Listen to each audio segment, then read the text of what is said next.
Hello, everybody. Welcome back to the Semi-Professional Academic Podcast. I'm that ice cream maker that you found in your parents' fridge and you're thinking, why the fuck is this here? Jacob Watts. And joining me today is my good friend, my coffee addict, someone who, even though it's 3:30, is already up an hour and a half past his bedtime, Josh Poland. You're not lying about anything of that. I know. I just speak facts. Did you just miss your mouth? Yeah. It's, what is it, like 3:25 p.m.? My hand-eye coordination has, like, sharply dropped. I just want everyone to know that he has a turbis of coffee right here, and he just full-on missed his mouth. It's one of those areas of my brain that I'm not fully sure has, like, completely solidified, or maybe a lingering soft spot. Wait, how old are you again? 20? Oh, my God. 25. 25. Oh, the brain's not done developing until you're 26. Exactly. Don't worry, they'll go away. Did you know that someone asked me the other day, like how old I was, and I legit said 21?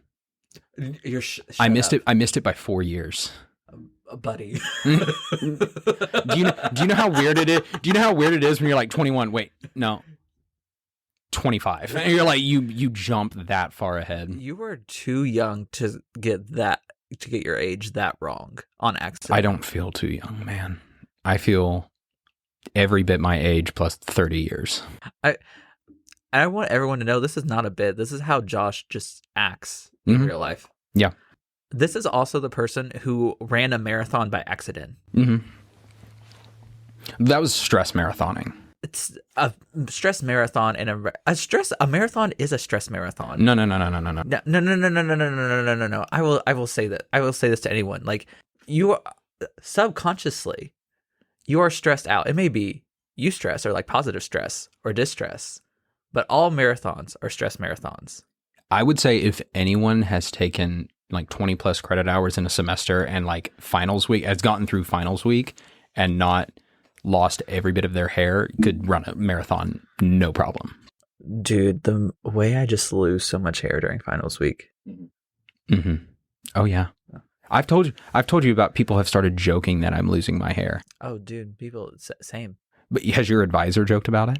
No, because he's also like losing his hair. So, well, mine doesn't. Mine has a long ass ponytail. Yeah, you're kind of in that soft spot because I think Scott has like the best hair out of like the entire faculty. By far. Like, it's not even funny. By like far. I wish I had, and he has a solid hairline too. Like, yeah, he does. It's like not even fair. Yeah, he's that smart, that successful, and has that hairline. That's just not fair. Yeah, Scott looks younger now than he did 15 years ago.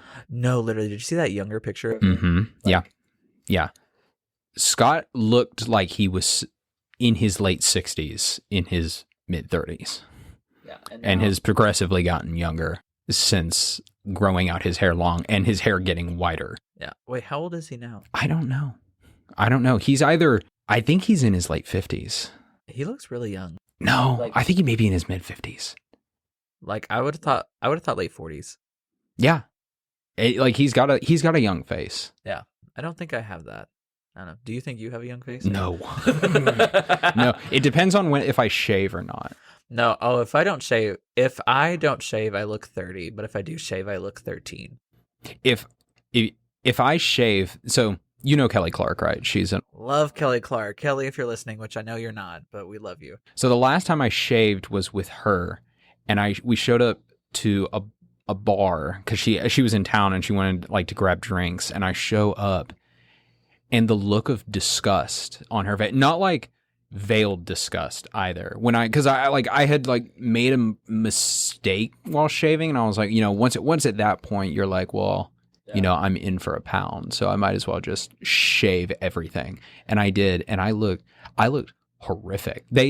I was ID'd for the first time in years when I did that, because I'm not kidding you. She looked at me and she said, "You look awful." I just love immediately, like, you look horrible. Well, okay, my mother has said the same thing, as well as my girlfriend.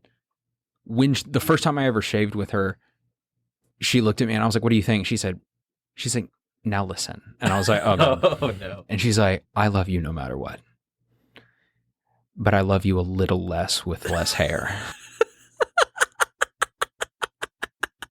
I love you a little less. And I was like, all right. I mean, I've been there though, man. I mean, like especially like with the trimmer, like you think you're like on like setting 5, and then really you realize you're on setting 3, and you're just like, well, gotta commit to the bit now. Yeah.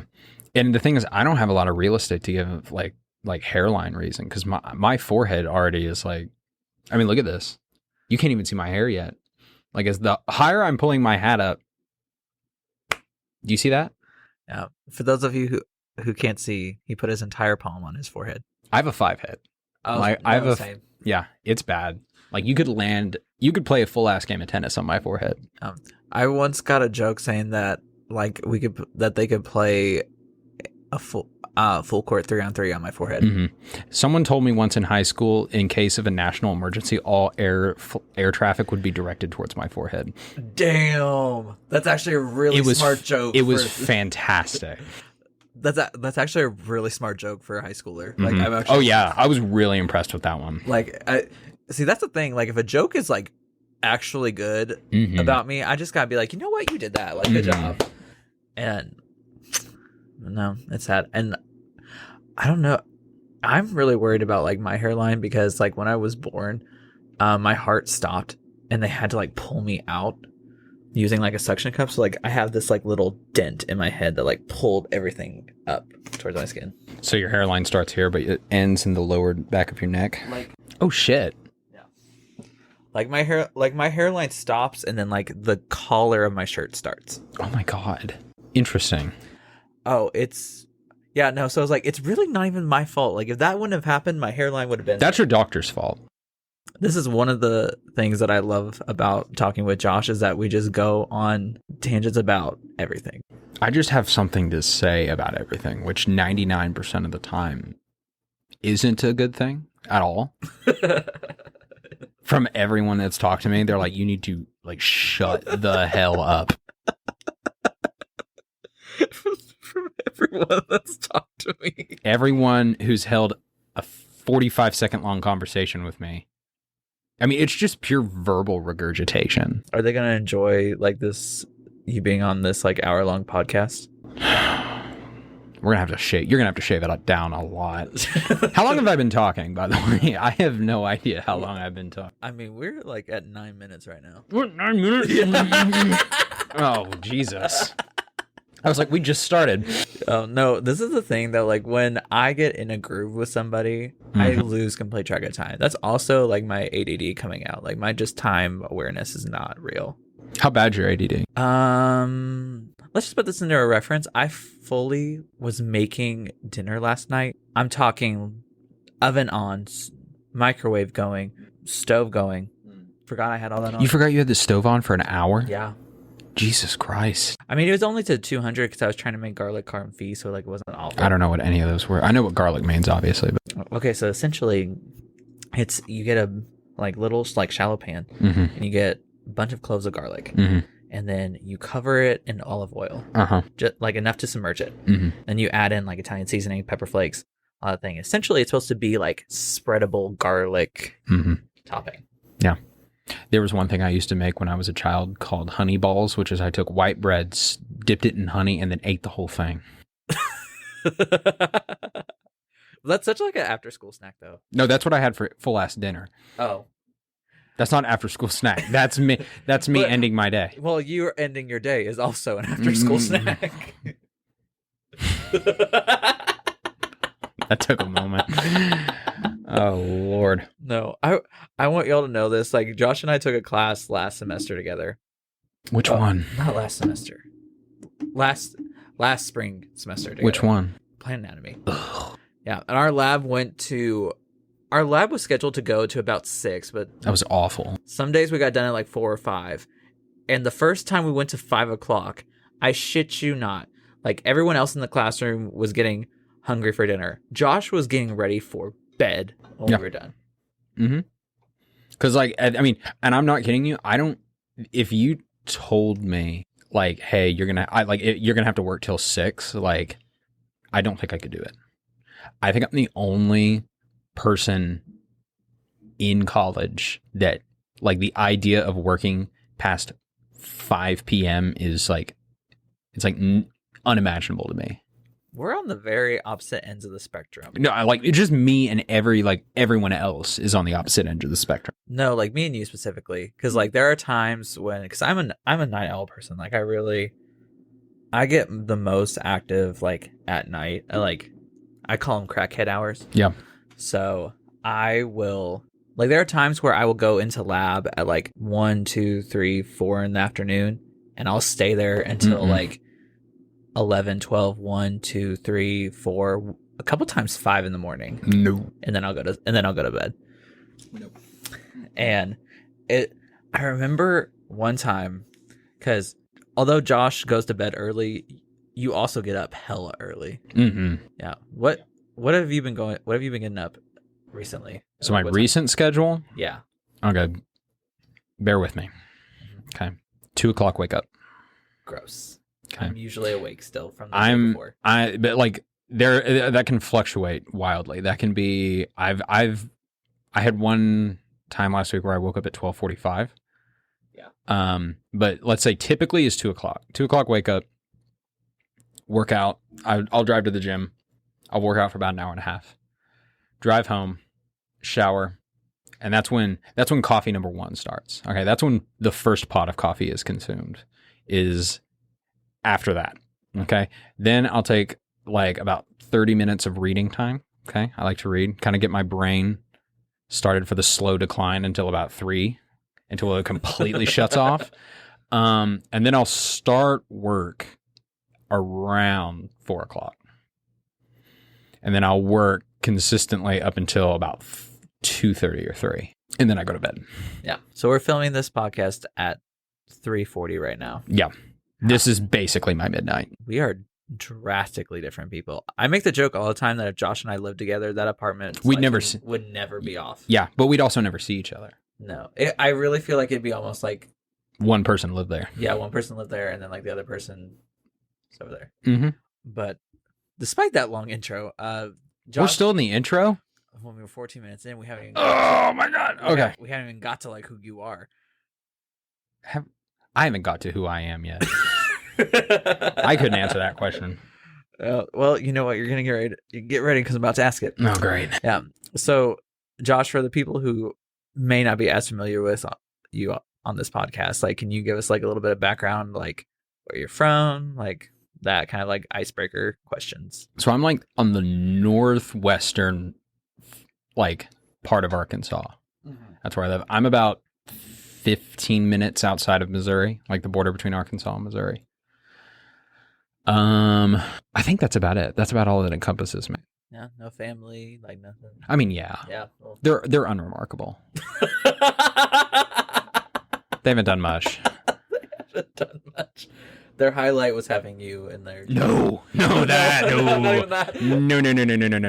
No. Were you the highlight or the falling action? I think I was more that forgetful middle part. Oh, okay. Like the highlight was before the kids. The falling action was the second kid, and then me, I was just kind of like, Wait, so how many brothers and sisters or siblings do you have? I have one other one. You have one other one. Mm-hmm. All right. So the falling action was the second kid. That'd be you, or no? Or you're the? I'm the oldest. Are you the oldest? I know. I don't act like the oldest child, but I am the oldest child. Right. Oh, we've talked about this. You have a younger sister, don't you? Mm-hmm. Yeah. Are you guys close in age, or? I wish we weren't, but a little bit. The way you answer questions is just this very, like, sarcastic, but truthful. No, just truthful. Just truthful. No. It's just so off the hip. Like, it's a bluntness I have at times that I respect. Well, the thing is that like we talked about it a second ago, is like if you a good insult honestly is like probably, in my opinion, the best type of humor. Like if you can really find something that digs but is also pretty humorful, that's in good taste. And that's how my family talks to each other. Yeah. So like, is it like a lot of like playful roasting in your family? I mean, I playfully roast them, but they're not very good at doing it back. But like they bully you, or they think you're no, it's the other way around. Oh, yeah, they think you're bullying them. Yeah, I was raised I was raised on my father's side is very much playful bullying, but my immediate family is very much like very, very effectual, like very affectionate type relationship with each other. So Yeah. No, my family is the same way. Like they're very like affectionate and kind, and then I have like that very like sarcastic kind of humor. is there one member of your family that you really target? Not really, because like sometimes like when I do, like I'll mean it in fun and they'll get like really hurt and like offended by it, so like I won't do it. Oh, Yeah, so they don't take it well at all. no, they don't take it well, and like that's on me. Like I know like they don't take it that well. It may just be my delivery, because I also think like as like a gay man, like we're like experienced in shade. Yeah, that is a stereotype. Not a stereotype, just a fact. Oh, just a straight up fact. Okay. Yeah, like any gay guy can throw the best shade. I mean, like I do it to like professors. I've done it to professors before, and they think like I'm being serious. Like they just don't pick up on it. So you and me have the exact opposite problem then. Like having someone take me seriously is like impossible to do. Yeah. That's all you have is yeah. I mean, like I don't know what you want to tell you, man. You forgot your own age, like by 4 years. It's not like you have a great track record going for you. Yeah, that's true. No, but I get like how that's frustrating, because like I'll completely like be jokey, and like that's just like my that's just my sense of humor, and they'll get like really offended by it, and so I just can't like really like joke with them. Like I want to, and I don't know, they just don't take it well. Like they get, and like I'm not dismissing like their feelings or whatever, but like my sense of humor does not fit theirs, because all three of them have like very similar sense of humors, and like I'm just very on the opposite end. And like they're funny, I mean, like so am I, but they don't think I'm funny. Yeah. Like I did a roast a while back, and I've done roast before, but worried for me. So like they asked to see some of my material, and they were like, "This is just not funny. Like this is just bullying. It's just mean. Like this is just bullying." Exactly. And then like I went in there, and like I was not the strongest one by any means, because like, but like I had some like really good jokes, and like they thought like I did a good job. Like overall, so like it's just not their style, and that's totally okay. But like it's very hard. Like when you have like that's just how you perceive humor, and because humor is subjective, so it's all however everyone sees it, but it's very hard when you are the only one in that room that perceives it a certain way. Have you ever spoken at a wedding? No. It's the most stressful thing. Yeah, because weren't you a best man recently? I was not the best man. I was targeted. He's like, I want you to speak at my rehearsal dinner in front of everybody. And the problem is that this is the core group of friends who's like what you mentioned. We all roast each other. Right. And so like I'm over here writing, I mean, just killer stuff. Like, you know, I told him like one of my jokes is that he dressed like the CEO of a pumpkin patch. Like that's what I like that one. Like, and yeah, like there's just nothing off limits with him. But telling any of these stories, like the amount of stories that I could tell about this like certain individual, like, or any of us in our particular friend group, I mean, a lot of them are just almost untellable. Like you can't really say it, but like I told that joke to them, dead silence. And like, except for like 4 people in the front just thought that was hilarious. But I was like, yeah, you know, he dressed like the CEO of a pumpkin patch, and everyone's just like crickets. Normally people would stop, but I was like, okay, this is just going great. So I'm just going to keep plowing forward. And it was just joke after joke of just mean jokes that just were not hitting. Yeah. It's so hard when you have that kind of like jokey relationship with people. They will think it's funny, but then like people on the outside, no one understands, will not get it. And if they don't get it, like, and I think a lot of people who don't have that kind of sense of humor need to know that you only make those jokes because you have such a love and respect for that individual to be comfortable to do that. And I get it with sometimes you can overstep with that sense of humor. Yeah. But I mean, that's how you perceive humor. And that's like, it's not invalid, but just a lot of people don't vibe with it because of that kind of like potential to do that. So I get that. you remember when this question started with "Where are you from"? Yeah. But no, my viewers are used to this by now. Oh, really? Yeah. Yeah. I mean, have you listened to an episode, Josh? Oh, I've listened to an episode. Have you listened to more than one episode? I've listened to, I would say, 85% of a full episode broken apart by like 3 episodes.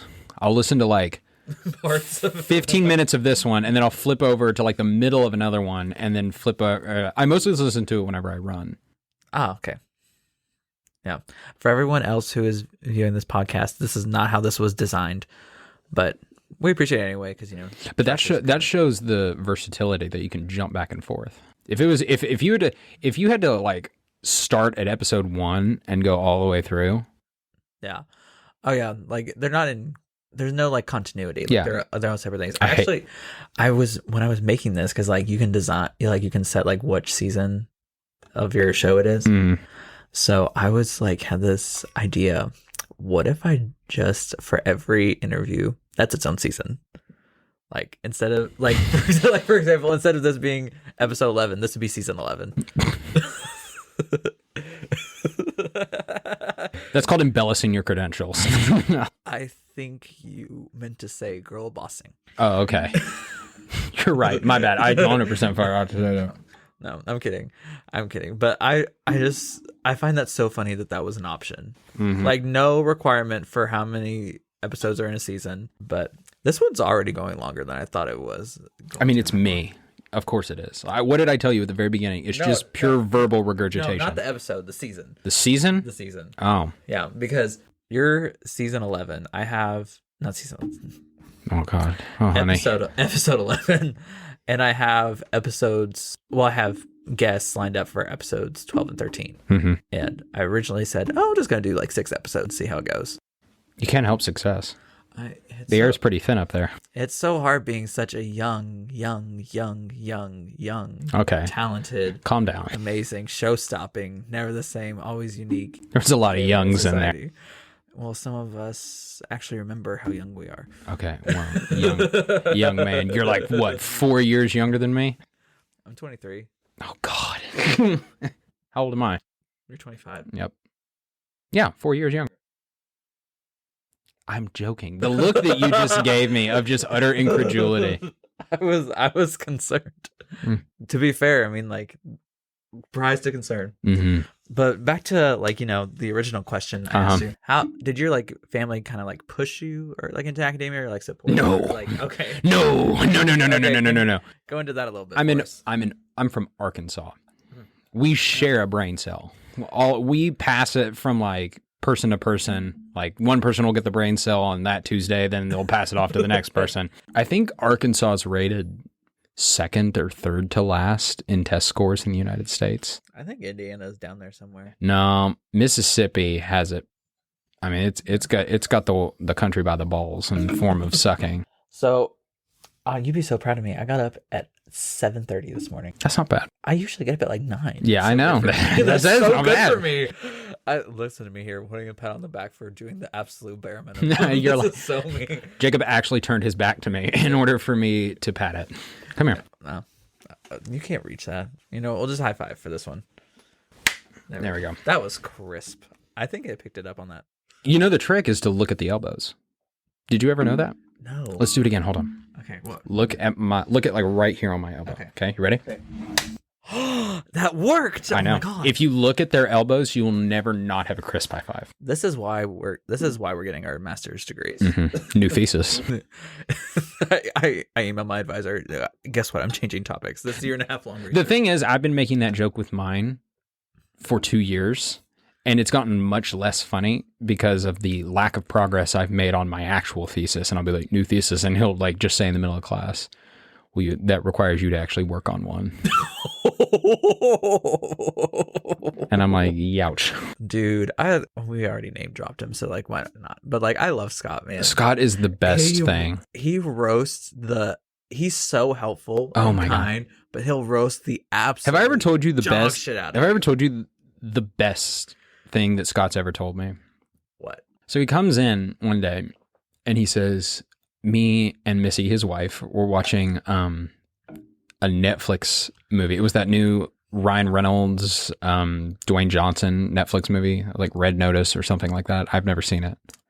Oh, Do you know what I'm talking about? yeah. I loved it mainly because, I mean, yeah. So he comes up to me and says, we were watching this and, you look like Ryan Reynolds a little bit, which like immediately. That is such a high compliment. But then he followed it up with a part 2 and says, if Ryan Reynolds had the most punchable face on this planet.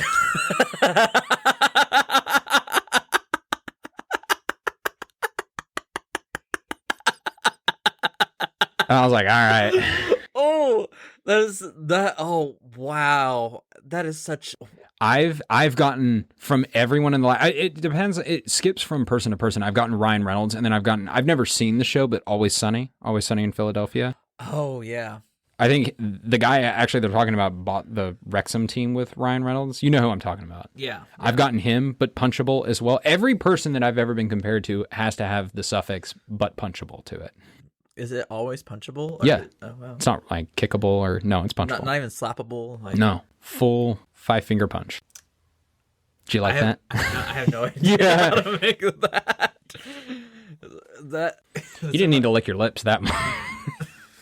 you full ass went. Well, I mean, what do you want me to say? Be like, no, dog. Like, I'm sure. No, like, dog. Don't say no, dog.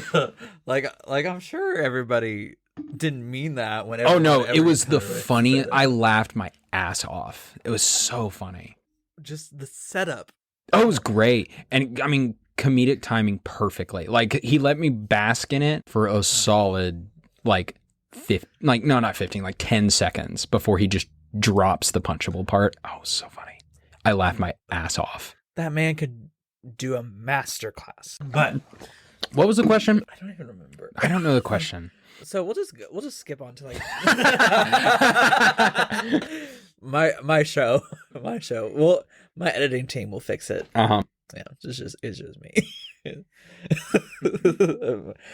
That's my favorite thing to do on these, and be like, when there's a mistake, be like, man, my editing team is getting fired, and it's just me. That's just sad. It's just you self-reprimanding yourself. No, because then it makes it seem like someone's gonna take a responsibility when no one does. Aw. What do you mean? Yeah. It's getting worse. Yeah, that did not go the way that I thought it would go to. But No. Focusing on the next question. Mm-hmm. So, you grew up in Arkansas. Mm-hmm. Do you feel like Arkansas is part of like the deep South? Like, is it very Southern, like what we expect of a Southern state? It's definitely Southern. I've had a lot of people say that it's Midwestern. I say anything Missouri and above is Southern, or not Southern. I got my directions wrong. Anything Missouri and below is Southern. Mm-hmm. Anyone from Arkansas would definitely say that they're Southern. They sure as hell talk like they're Southern.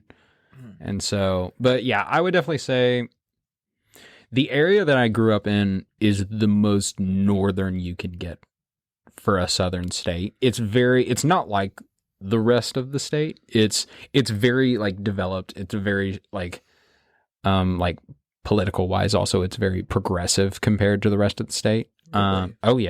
Oh yeah. And I think that's part of the I mean, like it's also like the only part of the state that you don't have like 5 beat down pickup trucks in the front yard of and everyone's not living in a trailer home on their 11th kid. Not the 11th. Oh man, I'm telling you. Women in Arkansas, more power to them. Oh my gosh. I have met many a family that's like, oh yeah, I'm one of 7. I'm one of 8. And it's not like old time, because that was like something in like the 60s or like the 50s that they would do. This is like we started having kids in like 2001.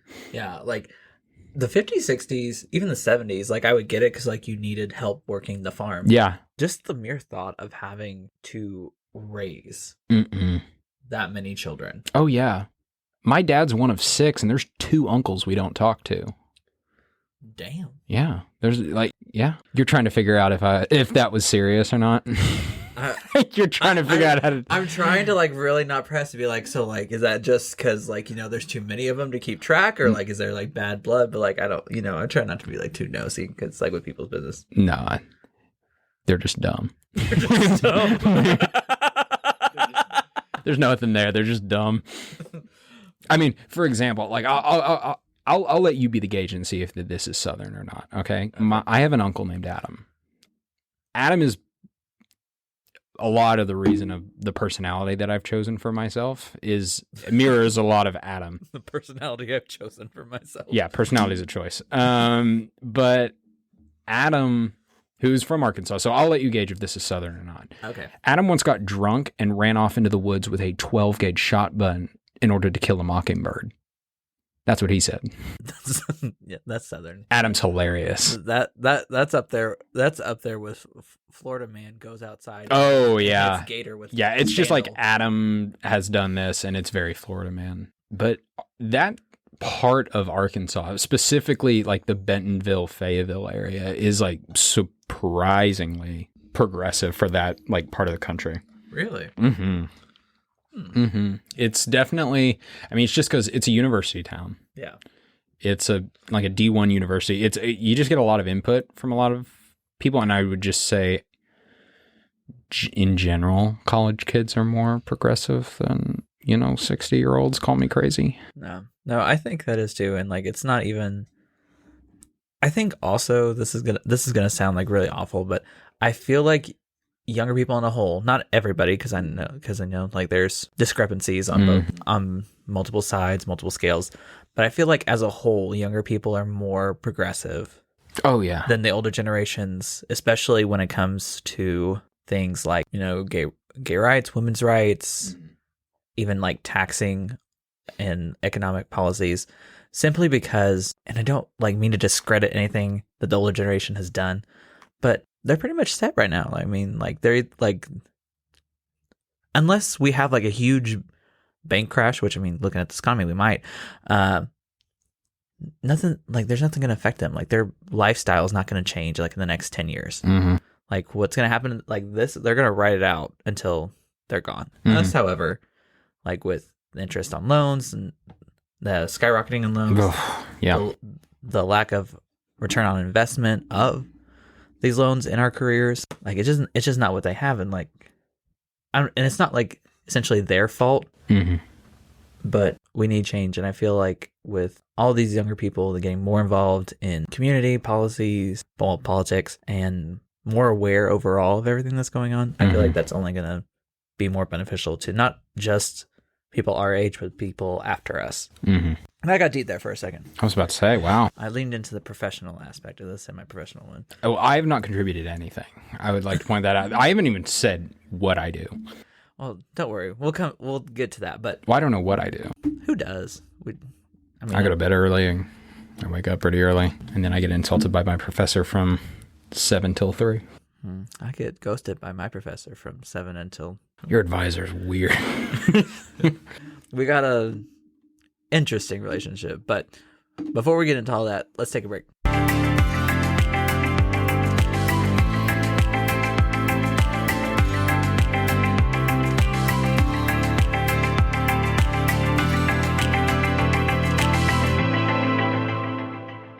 And we are back. Josh, we talked about it. Well, we attempted to talk about it a little bit. I think we're still like halfway through question 1. No, we answered question 1. We asked where you're from. Nice. And we got that. We got that out from Arkansas. Nice. So we kind of started talking a little bit about your relationship with academia and like your kind of like family's influence or like opinions on that.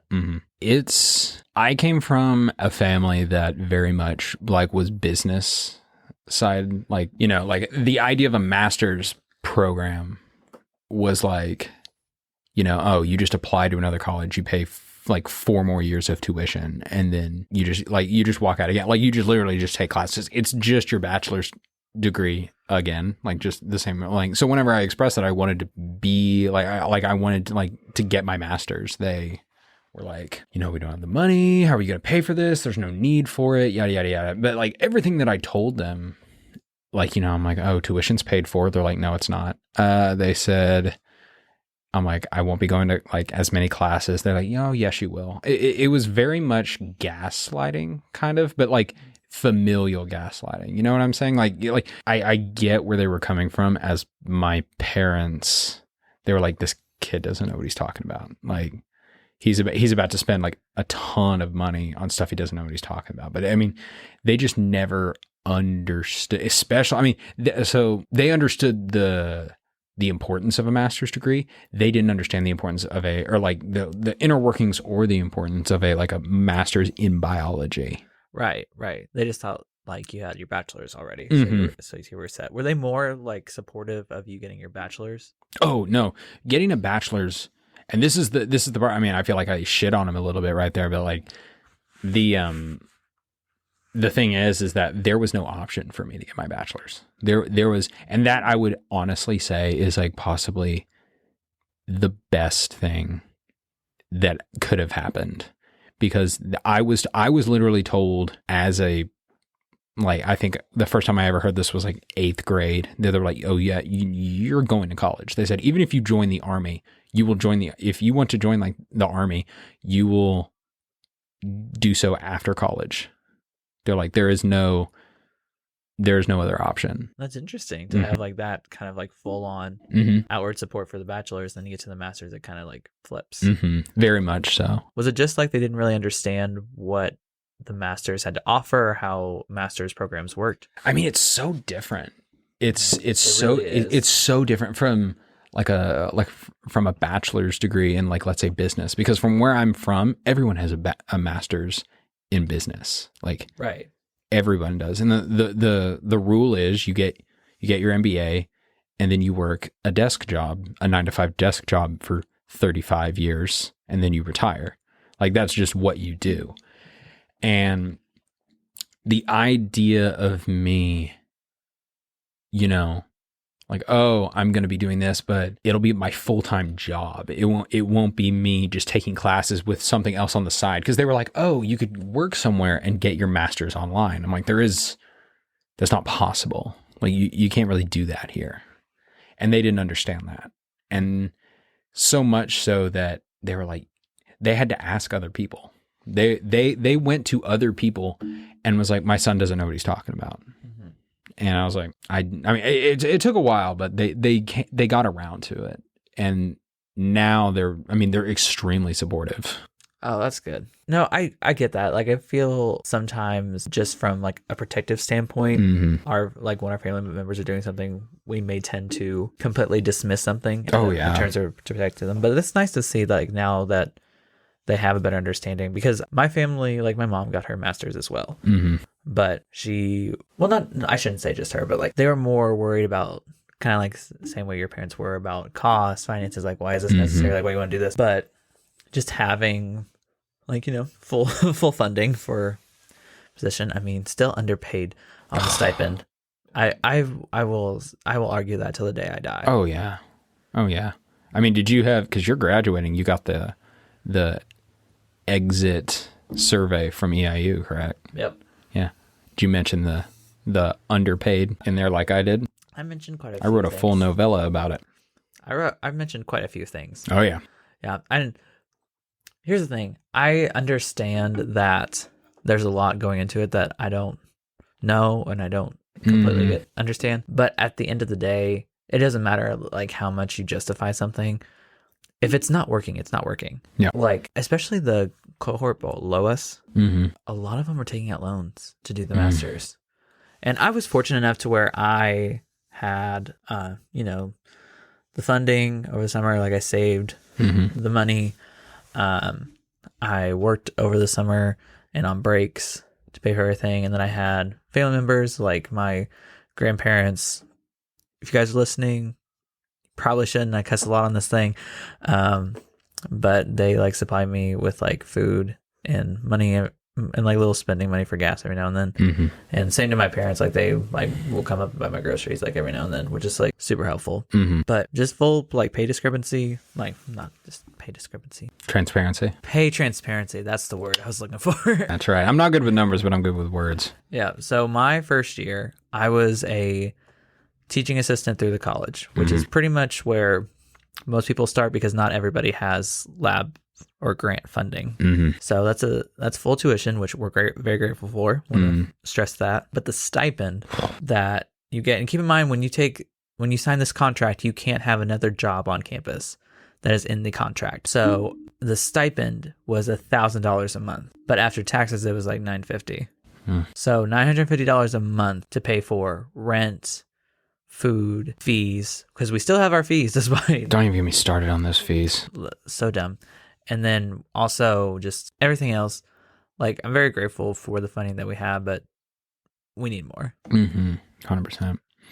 And since we're going like full transparency, you want to know, I'm going to blow your mind a little bit. You want to know like the most privileged, the most privileged thing ever. What? I have never paid any cent of my own money for tuition. My entire, in this case, 6 years of like higher education. That's a real flex. So when I was born, my father started a college fund for me. And every single birthday that I would get, because, you know, grandparents would like give you money and like relatives would give you money for birthday. I didn't see a cent of that. Yeah. I never, like, you know, kids were going in like, oh, you know, I got a new Xbox or I got a new Game Boy or something like that. I never got any of that. I was like, Dad, can I get a Game Boy? And he's like, no. And I was like, okay. And I just got to the point where like my birthday money, I was like, oh yeah, that like disappears after 5 minutes. But then when I turned 16, my dad was like, all right, you can buy a car now. And I was like, okay, cool. With what money? And he just pulls out this fat stack of cash and he's like, this is your money. And I was like, okay. So I bought a used Jeep Wrangler. It was like, it wasn't hardly anything, but like it was a nice car. It was a nice starting car. And then when it came time for me to go to college, I'm like, okay, I want to go to college here. And he's like, oh yeah, you know that like college fund that like I've been putting all your money into like this entire time and then also have been saving for? And I was like, yeah. And he's like, you can go wherever you want. Damn. And I was like, oh shit. That's so awesome. And I was like, oh my God. But that was the thing. That was the thing, is that they've saved all this money and they're like, you will go to college. We've saved this money for you. You will go to college. You will make good grades. There is like nothing about it. But like, it sounds constricting, but at the same time, they were like, you can major in whatever you want. You can go wherever you want. And they're like, as long as you make good grades, as long as you're returning your investment, it's fine. And then added on, and this is just like an extremely huge blessing that I have. When I went to like go to get my master's, obviously my tuition's paid for, but my father said like, he's like, because you're deciding to do this, he's like, I will pay your tuition every year. It blew my mind. And I was like, holy shit. Wow. I know. So like, you know, I'm over here talking about like how much like I work and like, you know, like I'll get up like super early and all this stuff. It's like, to me, that's like I'm so privileged compared to like, I would say 90% of other grad students. No, I definitely have like privilege that a bunch of other grad students don't either. And I think even if people like us who have like all these privileges and like supportive family, they're helping us, and we're still like having like a hard time with. Oh, I couldn't imagine. People who have to work at the, like, I mean, I know people in this program, they have to work, they have children that they have to do this, and they have to work at the same time. Yeah. I'm like, absolutely not. I don't know how they do it. Yeah. They're way more hardworking than I am. Oh yeah, no, same. Like, I didn't know this, but the average grad student at EIU is 31 years old. Oh yeah, and that's not EIU. That's like nationwide. I know. I think they said at EIU as well, because they mentioned it at the grad expo. I could be hearing that wrong. I know that the nationwide average is in the 30s as well. It's so impressive to me that people who have these like careers, families, children that they raise, sometimes raised by themselves, and are out here doing these assignments, going to labs, writing these papers, defending these theses. Like, don't get me wrong. I mean, like, I'm my biggest fan. Like, I still naturally. I still think I'm game recognizes game. Yeah, but just the amount of dedication and barriers that they had to go through to just, it's ridiculous. Not even do the thing, just to be able to do the thing. Be able to. Oh yeah, is ridiculous. And I just pay grad students better. Like, pay them better. I mean, for real. So. Oh my gosh. But speaking of grad school, how did you come to the current program? Like, first off, like, how'd you find it? Like, what was the interview process like? And just what kind of drew you in? It was, so I was working out of Vegas at the time, whenever I started looking. As a showgirl. Yes, I was. I was working out of Vegas at the time, and the people who I was employed by, I was employed at the time by the USGS. And can you break that down for people who may not be as familiar with what the USGS is? That is the United States Geological Survey. Thank you. Their job is to ignore my emails and not pay me that much. And I will tell you, if that is their mission, then they're by far the most successful of all of the branches of our government. I feel like that's my master's experience. Yeah, no, 100%. EIU copied the USGS so hard. Just for my format. Mm-hmm. Yeah, but I started there after my undergrad. And then I was like, I want to keep doing this. I really enjoyed doing like just this type of work, but I wanted to do it. I love school. I love it so much. Like I love school a little bit too much. I mean, I'll bitch about it all damn day, but I love it so much. No, I am the exact same way. Like I will complain about school 24/7, 24/7. But like I love learning, and also, I mean, I grew up on academic validation. Yeah. Oh, yeah. So every time I'm getting an A, I'm just like, oh, yeah. Oh, yeah. I am worthy of life. Yeah. School is like that crackhead cousin that keeps coming back asking for money, but you like really enjoy hanging out with them. They're a good time until they're not. Like they'll show up on your couch and just be like, hey, can I have money? And you're like, yeah, sure. And then, that's my relationship with it. Like it's very much almost Stockholm syndrome. No, I completely agree. And like, it's so weird for me because unlike you, I went straight into my master's program straight from undergrad, and then from my master's I'm going straight into my PhD. Yeah, no, you just straight up skyrocketed. So I just have, I think that's not a very common thing. It's not at all. It's not even like at all. Like I think you and my undergrad advisor are the only two people I've heard of doing that. No, I know two people who went straight from undergrad to a PhD, which I felt like shitty because I could not. But I even forget what I was saying. But like essentially, from what it is, my whole life revolved around school, like being a student. Like that's like an integral part of my identity. So I mean, hell, you've been doing it since what, pre-K? Yeah, I think I did preschool twice. You loved preschool so much. I don't know, bro. Preschool was fucking bomb. Dude, I remember, like, I don't know if you were around. I don't know if you were cognizant of that time, but do you remember Mighty Morphin Power Rangers? Of course, I remember Mighty Morphin Power Rangers. I loved that shit. I had these like little holographic cards with each of the like characters on them. Yep. And I would bring them in, and I was just like, ooh. See, I remember in pre-K was this girl named Allie. Allie was about 6'5" in my eyes. I'm not a very tall individual. I'm not very good at gauging size. But Allie preschool. Allie was a behemoth of a kindergartner. Oh my God. Like Allie was massive. Like she was by far the tallest person there. And Allie, I guess, went through she was going through the time where she lost like every damn tooth in her mouth. Oh shit. And she swallowed every single one. And every time that she would swallow a tooth, she'd act like she was dying. And so I just remember her, like my kindergarten experience is mostly just Allie having panic attacks on the ground because she swallowed another tooth. Oh, that poor teacher. Oh my God. So you're working in Vegas, and then what kind of prompted you to start looking for programs? I really wanted, I mean, I had decided late that I wanted to like continue on with a master's program because like as an undergrad, my goal, because I wasn't even plant oriented at that point. I was wildlife. My degree is in fisheries and wildlife sciences as an undergrad. Oh, wow. Yeah. You didn't know that, did you? No, we got a podcast exclusive. I mean, I don't know. I'm last to know on everything. So like probably. If you asked me one thing about fisheries, I could not tell you. I have a degree. My degree says fisheries and wildlife. I could not tell you a single thing about fish. You really looked into mycorrhizal relationships in soil and never looked back. I know, really. I just stuck my head in the dirt and never came back up. Did I say that right? Yeah. Wow. New era coming. Your soil era. My soil era. But yeah, so I knew I was like, my degree does not really reflect on what I want and what I want to do. It requires higher education. So I'm like, and plus also I had a shit GPA as an undergrad.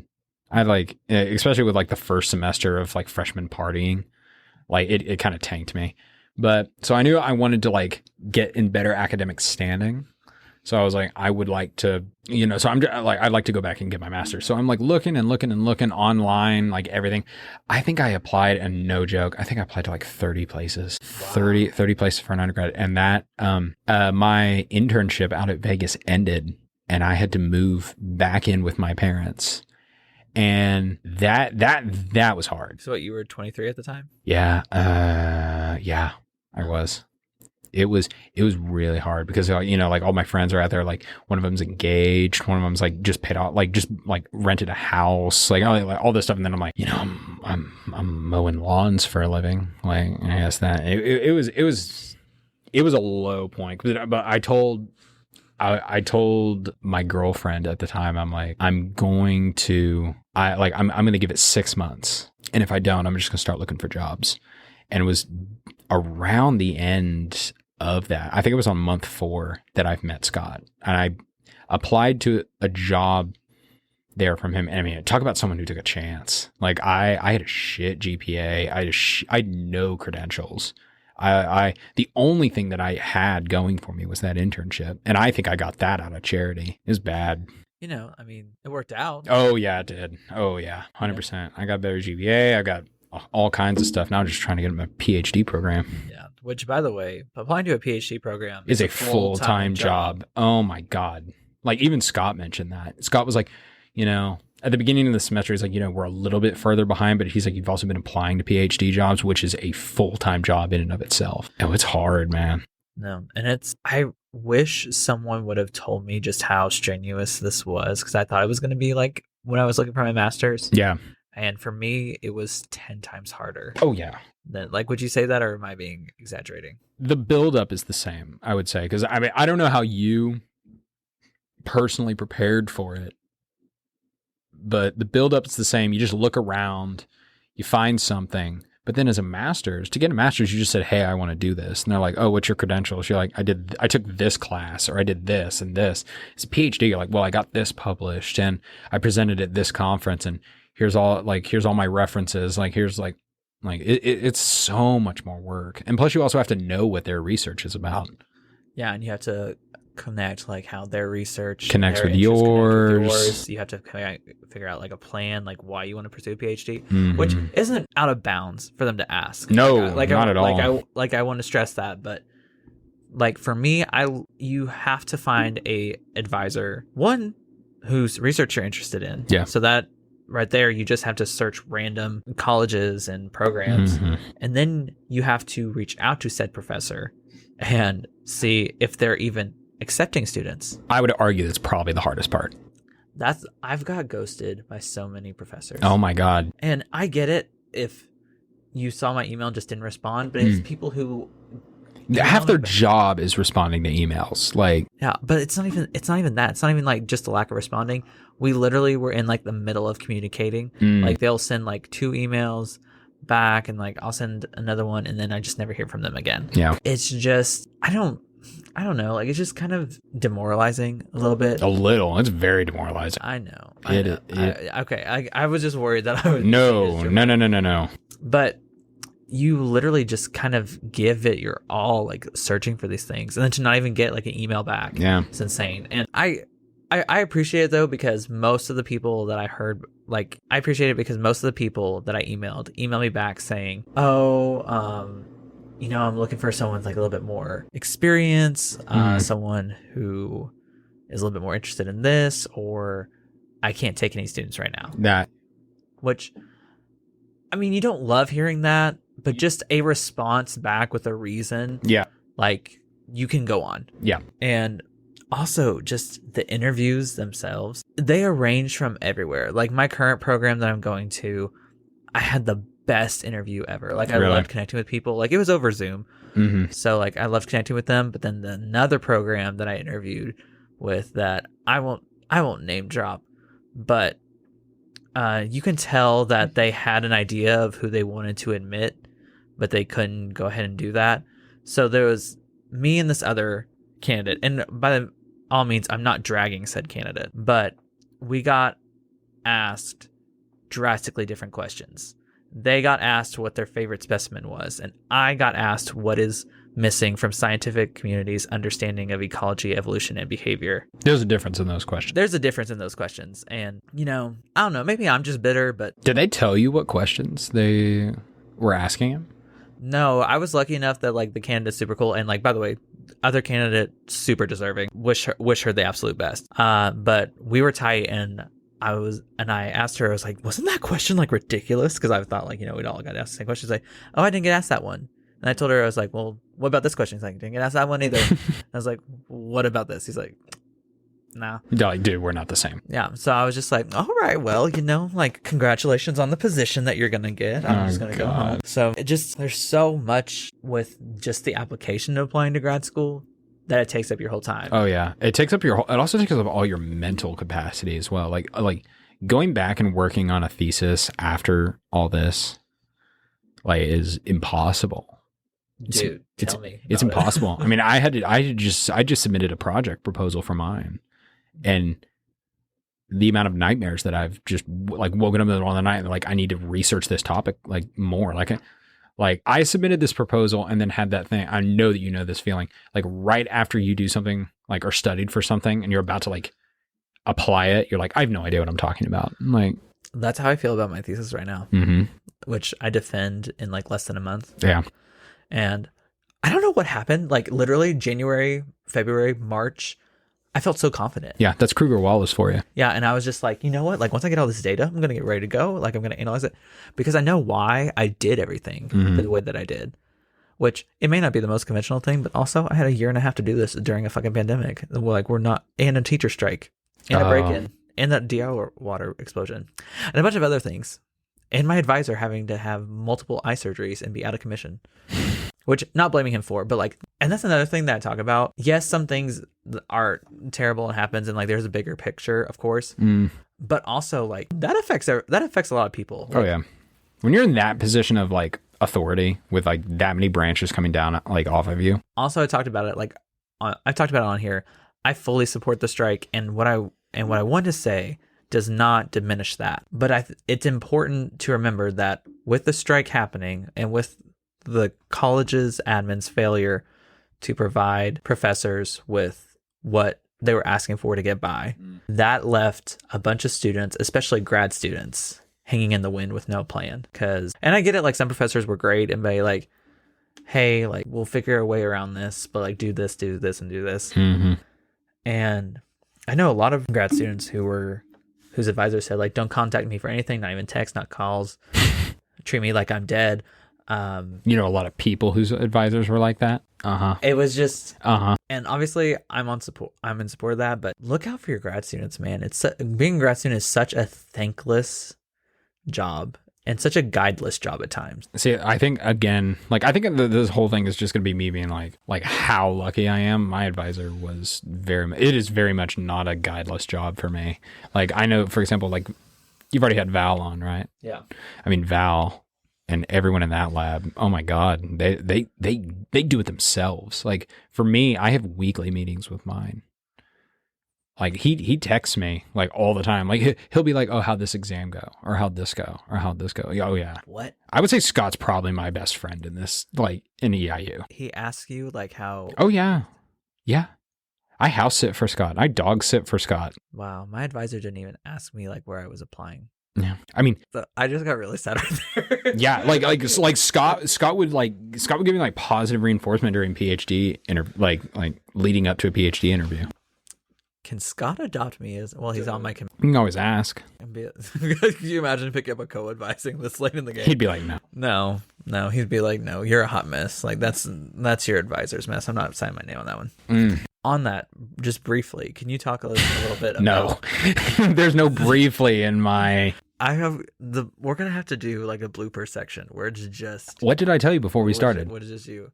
What time are we at right now? We're at 1 hour and 7 minutes. Yeah, that makes sense. Yeah, we're not even into your thesis yet. Oh, fucking good. Okay, yeah. Go for it. Yeah. So, Josh, can you, in layman's terms, describe like your thesis project that you're working on right now? So the overall title of it, I have a working title. I mean, I'm just it's constantly getting thrown back and forth, but I'm basically looking at the magnitude of influence of soil microbes on Illinois pollinator forb performance overall. I'm a community ecologist by trade, I guess. And it's like my thesis is basically trying to help restoration of tallgrass prairies, which is an area that is like, especially in Illinois, Indiana, and like Iowa, and you can attribute to this. There's a couple of farms around here. There's a fair bit of ag land around here. Yeah. And just with tilling, like soil tilling and just like unsustainable like farming practices, dude, we've just fucking destroyed our soil. We really have.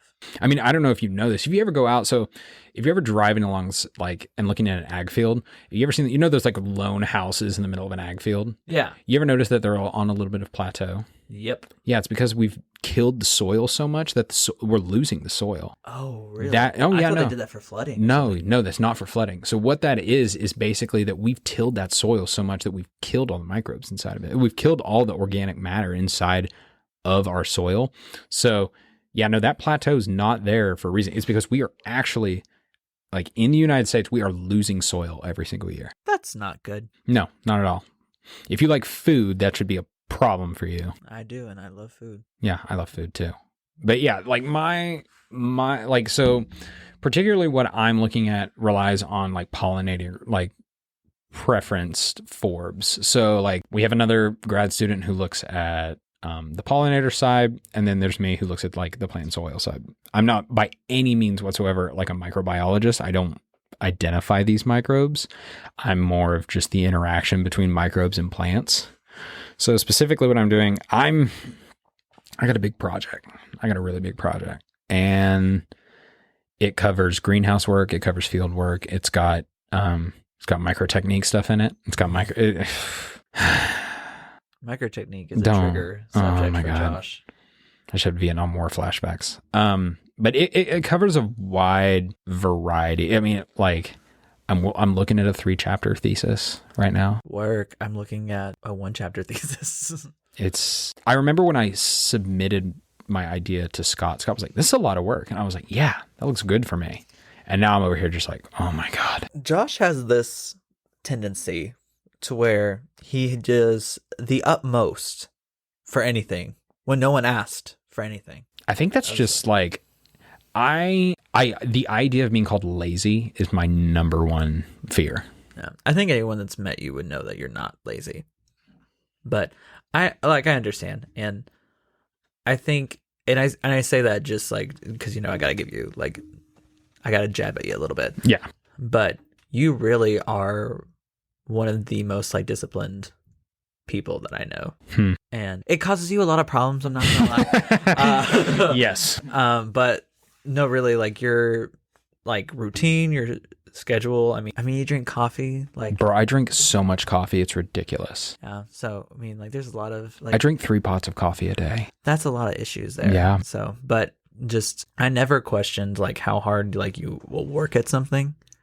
And I don't know. I mean, don't get me wrong. I don't want to do it the way that you're doing, but like, no, don't do it the way that I do it. But I've always admired like just, I'm not even sure like how to describe it, but just like the way that you fully commit to something and give it your all, even if you don't like it. Yeah, you still see it out, and like I'm just really impressed by that. I mean, it's one of those things that I know I think we've talked about this. You've watched Parks and Rec. Yeah. That amazing quote of "Don't half-ass 2 things, whole-ass 1 thing." Yep. I mean, that is like legit. Like, if I could have one motto for anything, it's that. And I mean, especially in grad school, especially in the position that I'm in, I've told you about this, like financially, like not stable right now. I don't know any grad student who's financially stable, but like, if any grad student is saying they're financially stable, they're lying to protect your feelings. Tuition wise, being okay on that side, like not having that element removed, like why would I not just do as much as I can?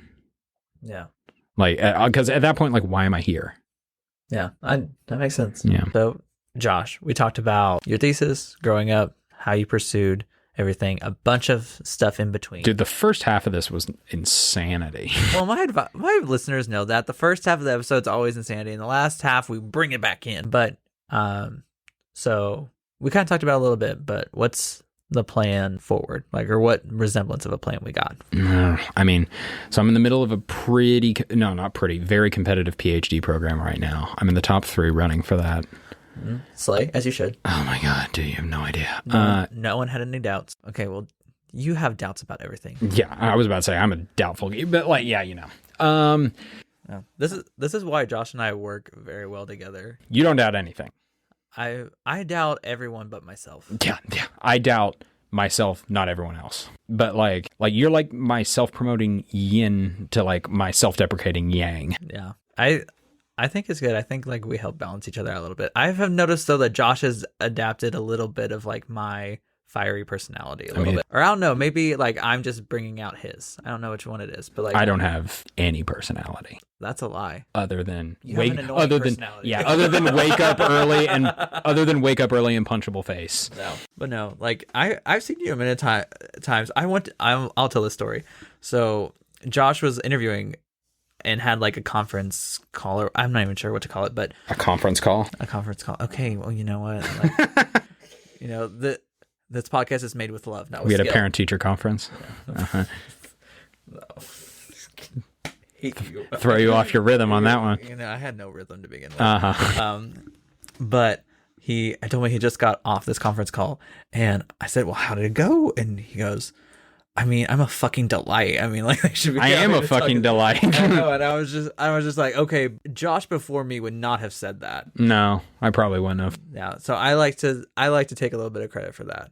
Yeah. If not, really. When I die, I'll make sure you're in my acknowledgments. Your acknowledgments of life. Yeah, that's how funerals go, right? There's a PowerPoint. There's a PowerPoint at every funeral. Dude, mine's just gonna be a Kahoot. Dude, I'm gonna put a bowl of candy on my chest and then like have one of those Halloween pop-ups and like, yeah. That to me is funny. No, I love that. Did you? Yeah, you asked me where I was going after this, and I completely like sidetracked you. You're in the top 3 for it. Yeah. Top 3 for that. I've got some time, but I should be hearing back. I'm in the final stages of this. Like either way, I mean, and this like goes to anyone, even if you by some twist of fate don't get the position. Yeah. Just to make it that far in anything is impressive. Yeah. And, I mean, it still fucking sucks if it doesn't. Oh yeah, and like, don't get me wrong. Like, if whoever beats you is not deserving, I'm kidding. I'm kidding. But like, I'm just so biased because I know you and I know like how much of your heart and soul you put into things, and I know just like how intelligent you are, even though you make stupid decisions. Oh, you've no idea. But no, I'm rooting for you, and yeah. I appreciate it. If there's anyone's listening out there that needs a PhD student, I'll do anything. I'll do Galt Wasp. I don't care. Oh, girl, go have at it. Have at it. My advisor was like, "You can continue your project and your PhD." I was like, "I don't want to. I could. I'm not going to. But I could." I'm at that point in my project where I'm just so burnt out by anything. Bro, the lady, like the doctor that I've been like interviewing with too, she's like, "Now, would you be okay not looking at soil microbes?" I'm like, "I don't think you understand how okay with it I would be." Which is so nice, but like, you got to settle at some point. Yeah, I think a lot of people don't realize that master's is such a short amount of time to become a master in whatever you're doing. I don't feel masterful in anything. I am a master in sass and profanity, but that's it. New thesis. No, I can't. Dr. Lou doesn't get what I'm saying half the time. Because he can't see anything. He can't hear what I'm saying. He can't see. He can't hear what you're saying? Can't hear it? Jeez. I would say that's a crutch, but you've got people who've not had both and done better than that. Oh, no, that reminded me. There's a scene from Pretty Little Liars where this blind girl, where the main girls are going up to this blind girl's Jenna's house, and this Emily character says, "Guys, shouldn't we keep it down?" And this girl, Hannah, says, "Jenna can't hear us. She is blind." And that just reminded me of that right Jenna there. Can't hear us. She's blind. No, so if anyone... No, this is now a PLL Stan podcast. No, I'm kidding. No, I'm kidding. No, I don't know where I was going with that. I tried to be funny and it just did not work. I thought it was great. Yeah. The look of, the tone, the deafening silence. Yeah. Really showed Yeah. me that my humor Did was I- well perceived. Yeah. The if anything of me speaking at weddings, the more silent it is, the more hilarious it is. A room by himself with just Josh, and he's like, "Wow, this is Bro, when I am loudest laughter I've when ever heard." I'm in a room by myself and no one else is there, I'm fucking hysterical. No one is funnier than when I'm in a room by myself and no one else is there. That's good. I titled that this episode. I love that. Oh, well, Josh, back to the interview. I really wish you luck on that and sending you good vibes. I appreciate it, man. Mainly because I hope by that point you can get on a decent fucking sleeping schedule. I'm on a decent sleep schedule. You like how I ended that in a question mark? Like, I love how you didn't even believe I was like, that. I'm on a decent sleep schedule? Well, Josh, thank you for coming on the podcast. And as our first straight white male on the podcast. Am I the first? Yes. Am I the minority? I would like to thank you for being our diversity hire in this interview. I mean, you know, it was a real... I feel empowered right now. I feel like I have a voice. I feel like too much. I know. The inside of me was like, ugh, like I'm saying that, No. but Hold on. We gotta be like the university and take a picture with our minority student and plaster them everywhere. it's on every university. Like it's, oh gosh. Gotta make it look like we actually care about inclusion. Is that your camera noise? Yeah. I mean, I thought it was solid. When was the last time you took a picture with an iPhone and went, I mean, when was the last time you didn't? I'm not even sure what I said. no, I don't know what you said either, but Oh. thank you for having me. It's been fun. No problem. And for anyone who wants to like look at any of Josh's work, he publishes under Josh Poland. Mhm. And do you have any accounts where the kids can keep up with you nowadays? The kids. Yeah. I say the kids, like they're probably better at working. I have an Instagram that I go on about once a week. Nice. Nice. Well, do you remember the name of it? If not, Is Josh_Poland, all lowercase. sweet. And Josh's handle will be tagged in the Instagram description on our page below. Sweet. Well, I really appreciate you having me on here. This has been a lot of fun. Thank you for coming on. I'm so glad. It's two white men on a podcast and we didn't say anything problematic. I'm telling you, man. I watched it back and I noticed it like Watch it back and just be like, we cannot put we this cannot out there. play this. No. This is going to The whole episode's just been redacted. going to the vault. Mhm. We just film an apology. For something that we never put out. Look, we're sorry we got together. It was a bad idea. It was a horrible mistake. Upon review. Yeah. We're listening and we are learning. Yes, we are. Do you like how earnest that was? Yes, we are. That was so, I don't know why, but that just... Yes. Yes, we are. This has been Stop. the Semi-Academic Professional Podcast. That's not even all. That's not the name of the show. Is it not? No. Well, shit. This has been... Just stop. This is when you can enter in it later. With Jacob Watts. I'm not letting you sign off. I'm slowly taking over your own damn podcast. And I am annoyed. Jacob Watts. Thank you, everybody. See you next week. Bye.